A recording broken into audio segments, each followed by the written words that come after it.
happens if you happen to miss a couple of prayers? How do you make them up? So one should try really with the utmost effort to offer the prayer within the prescribed time. So the question was, if one has missed one or two prayers, what should they do? Firstly, one should not deliberately miss the prayer and feel that it's acceptable to miss the prayer and pray it at a later time. So one should not do that intentionally. However, there are circumstances where this might happen, and if it does happen, one should offer the prayer as soon as possible. Okay? So I'll give you an example of what might be considered a non-deliberate missing. So if one makes the effort to set their alarm clock, okay, when they go to bed, they set their alarm clock to wake up for the Fajr prayer. Okay, some reason that alarm clock just didn't ring. Okay, and you wake up. Okay, it's gone sunrise. Okay, so you had made the effort. Okay, to pray the Fajr prayer on time. Okay, some reason you didn't wake up. Okay, so as soon as you wake up, first thing you do is you should pray. Okay, and that is not considered a fault of your own. Okay, because you made the effort. Okay, it's not your fault that the alarm clock didn't wake you up, but you prayed as soon as you can when you wake up. Okay, so you shouldn't go away and I'm going to have my breakfast first, and then I'm going to read some Quran, and then a little later on I'll read the Fajr prayer. No, that's not the etiquette. Okay, as soon as you wake up, you pray. Okay, if it's another prayer, let's say you missed the Zohar prayer or the Asr prayer, you pray it as soon as you can. Okay, but one should not deliberately miss the prayer. Someone was working and they didn't have a place, or they wasn't given opportunity to pray, and during the day, what happens? So, if one is at work, generally speaking, one cannot use this as an excuse not to pray. Okay, one should request from their employer a place to pray, and you don't need much space, just a small space. Maybe there's a spare meeting room, there's a little corridor that's not used very often. You can find a place to pray, and the whole world is a place of prayer.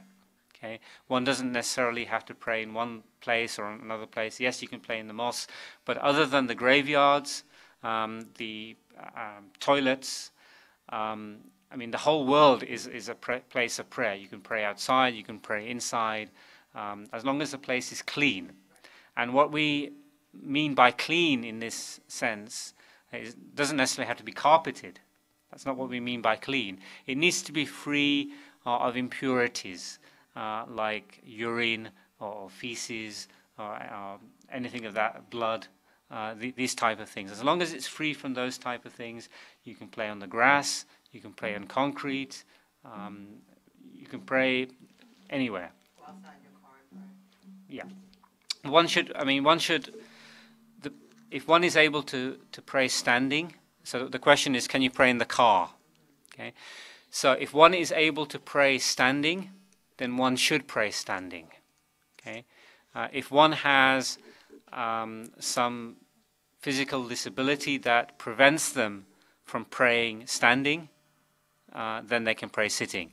But if one does not have a physical disability, then it's not proper to pray sitting when it is possible to pray standing. Does that answer your question? Okay. So these are the timings of the prayer. Okay. You will find differences in these timetables with respect to the end time for Zohar, which is also the start time for Asr. Okay. So you'll find, depending on which opinion is being followed by a particular masjid, you'll find approximately a 30 or 45-minute difference in that prayer time. Okay, so that's the end time for Zohar or the start time for Asr. The other two differences what you might find is the start time for Fajr, which is the dawn time, okay, and the start time for Isha is when it's dark. You might also find differences in about 20 minutes, 25 minutes between different timetables for those times also. And these are just differences in calculation methods that are used. So don't worry too much about those differences. Just follow. Best thing is just to follow your local masjid. Any questions on the timings of the prayer? In Mecca, how many times do they pray like this, like every time like this, or how do they pray? Okay, so in Mecca, the question is, how are the prayers offered in Mecca? So in any masjid, actually, usually what happens is a masjid will have a timetable for when the congregational prayer is offered. So the congregational prayer has to be offered between the start time and the end time for that particular prayer. And each masjid decides to do it a slightly different way.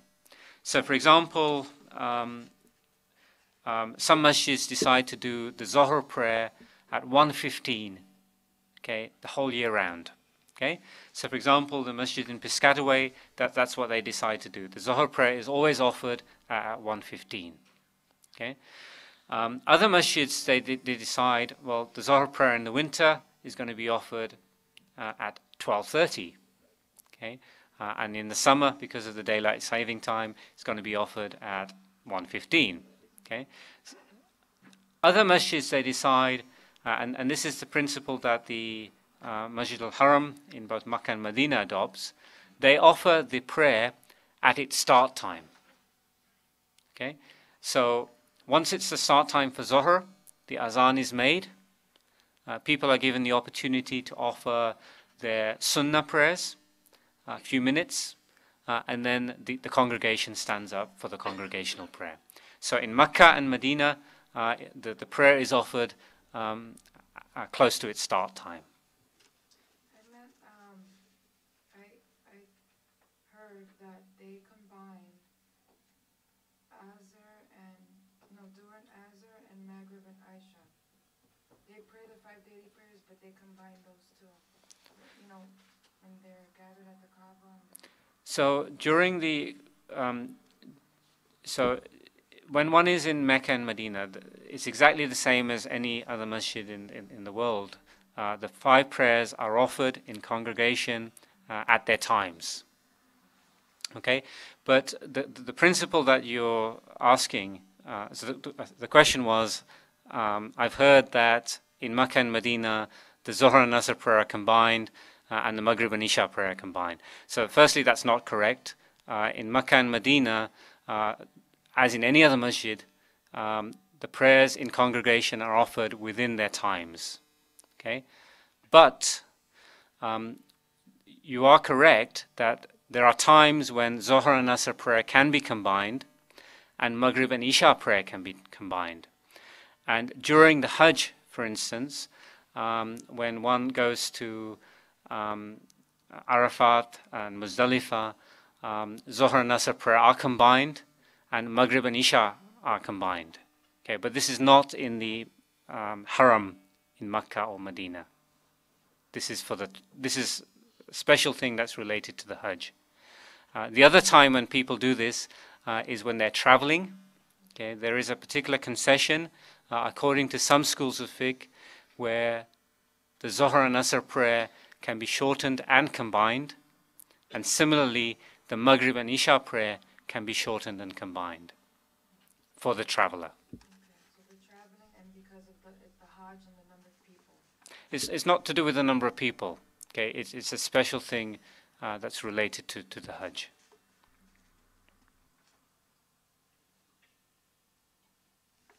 Okay, any other questions on the timings of the prayer? Okay, so follow the timetables. These, if you want to follow this particular timetable, I don't know where everybody lives. The timetable in Piscataway